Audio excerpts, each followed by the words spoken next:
即係藥膳，喺中國已有幾千年嘅歷史㗎啦。古代人呢，將食物同埋藥物合二為一，形成咗我哋今日所講嘅藥膳。從神農嘗百草到《黃帝內經》，強調咗藥物係可以驅除疾病，而食物係可以固本培元嘅作用。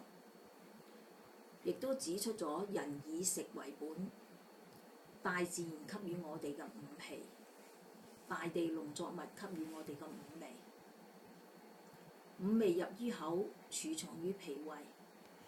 五味亦即係我哋今日食物嘅分類同埋簡稱。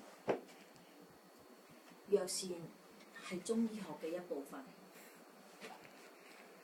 中醫學係以陰陽學說、臟腑經絡、辨證施治為基礎。